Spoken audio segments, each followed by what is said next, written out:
Hello my dear students, कैसे हो आप सभी लोग। शिल्पा होम साइंस क्लासेज में आप सभी लोग का स्वागत है। तो चलिए स्टार्ट करते हैं आज की क्लास। और हमारा पहला प्रश्न है कि कलफ कितने प्रकार का होता है, वर्णन कीजिए।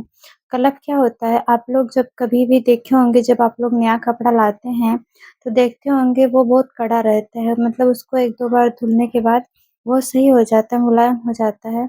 तो घर वाले कहते हैं ना कि इसमें माड़ी लगी हुई है, तो उसी को कहते हैं कलफ। और ये 3-4 प्रकार से लगाया जाता है, जैसे मैदे का। गर्म पानी में मैदा डाल के हल्का सा उसको गाढ़ा करके उसको कपड़े पे लगा दिया जाता है, या तो साबूदाने को उबाल के हल्का सा उसका गाढ़ा पानी, मतलब जो कोई भी चीज़ हो उसका जो गाढ़ा पानी होता है जिससे बनाया जाता है वो पानी, उसी को कहेंगे। जैसे चावल का कहेंगे तो चावल का कलफ, गोद का बनाएंगे तो गोद का कलफ, और अगर मैदा या अरारोट का बनाएंगे तो मैदा या अरारोट का कलफ। तो समझ गए आप लोग, जो कपड़े में कड़ापन लाने के लिए उसपे माड़ी लगाई जाती है उसी को कहते हैं कलफ। ठीक है। तो हमारा अगला प्रश्न है कि आदर्श रसोई घर क्या है? आदर्श माने क्या होता है? अच्छा। और रसोई घर क्या है कि हमारा किचन। हमारा अच्छा किचन कब कहा जाएगा? आपको पता है कि जब भी हम किचन को तब अच्छा कहेंगे जब उसमें हमारे सारे काम जो किचन में होते हैं, जैसे बेसिन हमारा हो गया, हमारा जहाँ खाना बनाते हैं वो प्लेटफॉर्म हो गया, हमारा गैस रसोई हो गया, मतलब किचन से रिलेटेड कोई भी सामान जो हो हमारे आसपास हो, मतलब हमें भाग दौड़ ना करना पड़े खाना बनाने के लिए कि एक सामान वहाँ रखा है, एक सामान वहाँ रखा है, कोई सामान वहाँ रखा है, इसलिए तो इससे हमारी परेशानी होती है। तो इसीलिए आदर्श घर वह रसोई किचन होता है जहाँ पे किचन की सारी सामान एक जगह रखा हो। ठीक है। तो हमारा अगला प्रश्न है कि रसोई घर में प्रकाश तथा हवा की उचित व्यवस्था क्यों होनी चाहिए? या इसको ऐसे पूछा जा सकता है कि रसोई घर में संवर्तन की उचित व्यवस्था क्यों होनी चाहिए? तो संवर्तन माने जानते हो आप लोग क्या होता है? जैसे आप लोग कहीं भी जाते होंगे, जैसे बड़े मॉल-वॉल में जाते हैं या किसी भी ऐसी जगह जाते होंगे जहाँ पे देखते होंगे वो ऊपर जो रोशनदानी लगी होती है वहाँ पे एक फैन लगा होता है। वो फैन हमेशा एग्जॉस्ट फैन लगा होता है जो जो हमेशा चलता रहता है।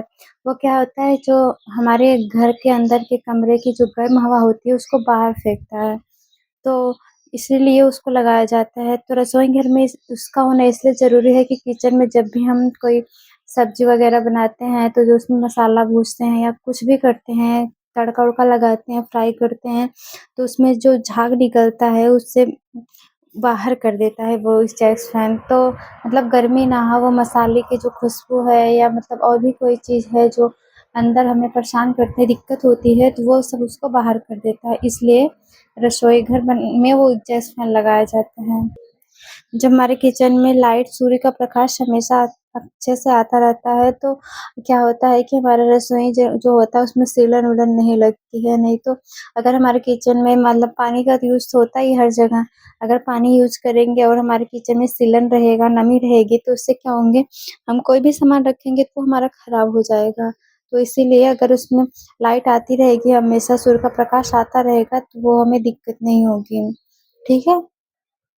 हमारा अगला प्रश्न है कि भोजन पकाने की विभिन्न विधियाँ कौन-कौन सी हैं?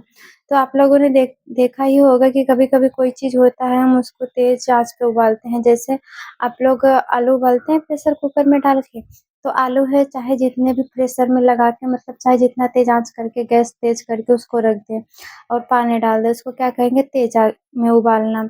फिर एक क्या होता है, धीरे-धीरे उबालना। पता है, जब हम थोड़ा-सा पानी डालते हैं उसको धीमी-धीमी आँच में पकाते हैं तो उसको क्या कहते हैं, धीरे आँच में उबालना। और कभी-कभी हमारा अगला है कि धीमी आँच पर उबालना। और फिर हमारा अगला है कि अधिक तेल में तलना। जैसे आप लोग देखते होंगे पूड़ी, कचौड़ी, समोसा वगैरह ऐसी चीज़ें जो तेल ज़्यादा हो और उसमें वो चीज़ें फ्राई की जाती हों, तली जाती हों, तो उसको क्या कहते हैं कि जैसे चिप्स हो गया, पापड़ हो गया, ये सब चीज़ें क्या हैं, अधिक तेल में तली जाती हैं, मतलब उसको छाना जाता है। इस प्रकार से भी भोजन बनाया जाता है। और हमारा एक है कि कम तेल में तलना। जैसे क्या होता है, हम लोग सब्ज़ी वगैरह जब बनाते हैं तो आप लोग देखते हैं हम लोग थोड़ा-सा तेल डालते हैं, उसी में हम लोग फ्राई करते हैं। तो इसको क्या कहेंगे, कम तेल में पकाना। जैसे पूड़ी और कचौड़ी की अपेक्षा हम सब्ज़ी में तो कम ही तेल डालते हैं ना, ऐसा। फिर हमारा अगला है क्या, सेंकना। सेंकना जिससे आप लोग रोटी वगैरह देखते हैं, सेंकते हैं कोई चीज़, उसको कहते हैं सेंकना, ऐसे भी बनाया जाता है। और कभी-कभी आप लोग देखते हैं सीधी आँच में भूनना। सीधी आँच में भूनने का मतलब जैसे आप लोग कभी-कभी ठंडी में देखते होंगे कि बाहर या मतलब आप लोग बाटी-चोखा देखे हैं जो उपली में लगाया जाता है, आलू भूना जाता है। ये सब क्या है सीधी आँच में उसको भूना जाता है। या आप लोग जो मीट-उट खाते होंगे, वो लोग देखते होंगे कि मुर्गा वगैरह को भी उसी प्रकार से मतलब नीचे आग जला दिया जाता है और ऊपर से उसको मतलब लटका के जैसे भी बनाया जाता होगा, वो ऐसे सीधी आँच लगता है उसमें जो भी चीज़ खाने वाली होती है, तो उसको कहते हैं सीधी आँच में पकाना। और एक है होता है कि भाप द्वारा पकाना। कभी-कभी कोई चीज़ें स्टीम सुने हो? जैसे मोमोज़ वगैरह हो गया, इडली हो गया और ये सब चीज़ें क्या होती है कि इसको भाप द्वारा ही पकाया जाता है। क्योंकि बर्तन में कोई भी चीज़ हम पानी डाल के रख देते हैं, तो उसका जो भाप होता है, इडली हो गया, मोमोज़ हो गया, ये सब चीज़ें भाप से ही पकाई जाती हैं। तो खाना बनाने की इतनी सारी विधियाँ हो गई, ठीक है? आप लोग को इतना समझ में आ गया? तो चलिए देखते हैं हमारा अगला प्रश्न ये है कि तरल भोजन से क्या तात्पर्य है? तरल मतलब जानते हो? तरल मतलब ऐसी चीज़ जिसमें पानी की मात्रा अधिक हो मतलब वो कोई चीज़ हम उठाओ तो आसानी से गिर जाए, उसी को कहते हैं तरल मतलब जो कड़ा ना हो।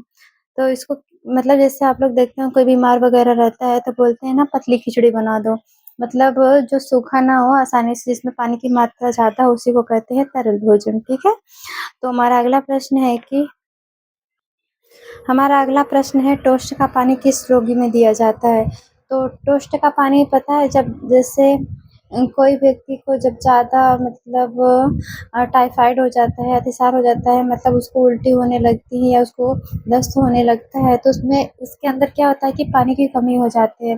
तो उस टाइम हम उसको ओआरएस देते हैं, ग्लूकॉन-डी देते हैं या मतलब नींबू पानी देते हैं, मतलब ऐसी चीज़ें देते हैं जिसमें पानी ज़्यादा हो ताकि व्यक्ति के अंदर पानी की कमी ना हो, निर्जलीकरण ना हो।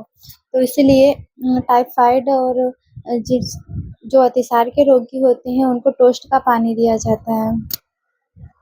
टोस्ट का पानी बनाते कैसे हैं जैसे जो पाव होता है ब्रेड को ही डबल रोटी बोलते हैं। तो पाव जो ब्रेड होता है वो तो वैसा भी बहुत मुलायम और सॉफ्ट होता है। तो उसको जब गर्म पानी में एकदम उबला हुआ गर्म पानी उसके ऊपर डालेंगे तो अक्सर देखते होंगे कि वो पिघल जाता है मतलब उसमें घुल जाता है। तो उसी में हल्का नमक या चीनी मतलब जिसको जो पसंद हो वो मिला के पानी में मिला के उसको डाल के फिर कपड़े से छान लिया जाता है और अगर दिया जाता है तो कपड़े में मतलब जो पाव होता है और ब्रेड होता है उसमें कार्बोहाइड्रेट की मात्रा अच्छी होती है तो व्यक्ति को कमज़ोरी नहीं होती है। हमारा अगला प्रश्न है कि भोजन के पौष्टिक तत्वों के नाम लिखिए। तो आप लोग जानते हो कोई भी चीज़ हम खाते हैं तो उसमें ये 6 चीज़ें अवश्य ही होती हैं।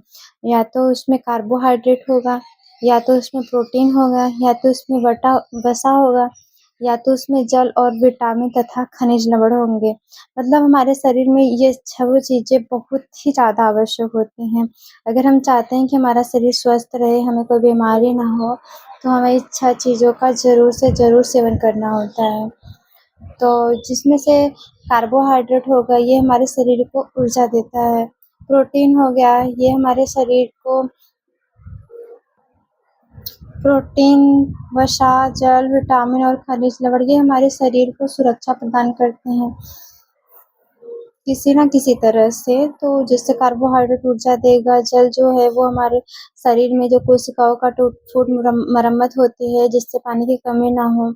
और वसा क्या होता है हमारे जो शरीर के अंदर जो नाज़ुक और कोमल हड्डियाँ होती हैं, उनके अंदर अगर घिसाव ना हो ताकि शरीर में कोई दिक्कत ना हो इसलिए वसा होता है।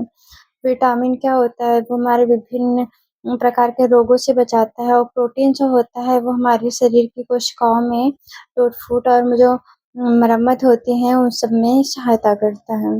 तो इसलिए हमारे ये 6 के 6 पोषक तत्व हैं ये हमारे शरीर के लिए बहुत ही ज़्यादा महत्वपूर्ण होते हैं। हमारा अगला प्रश्न है कि रोगी का भोजन बनाते समय किन बातों का ध्यान रखना चाहिए? तो आप लोग जानते होंगे कोई भी व्यक्ति अगर बीमार है तो उसको ऐसी कोई भी चीज़ देंगे जो मतलब जिसमें तेल ज़्यादा हो, जिसमें मसाला ज़्यादा हो, जो मतलब बहुत ठोस हो, वैसी चीज़ें व्यक्ति नहीं हज़म कर पाएगा, पचा नहीं पाएगा। क्योंकि अगर व्यक्ति कोई भी है, अगर किसी कोई भी बीमारी है तो वो उसका शरीर कमज़ोर पड़ जाता है।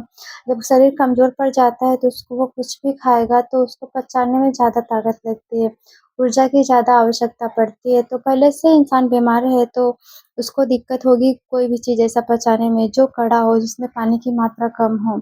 इसलिए हमें रोगी को इस तरह का भोजन देना चाहिए जो जिसमें पानी की मात्रा अधिक हो। और फिर अगर उसको कोई भी पोषक तत्व की कमी है तो उसमें जैसे फल हो गया, फ्रूट का जूस हो गया, ये सारी चीज़ें हमें देनी चाहिए। तो ठीक है स्टूडेंट्स, तो आज की क्लास यहीं ख़त्म है और अगर आप लोग को जो भी बातें ना समझ में आई हों तो आप लोग ज़रूर कमेंट करिए और अगर क्लास पसंद आई हो तो सब्सक्राइब करें और अपना एक लाइक और कमेंट ज़रूर दें। धन्यवाद।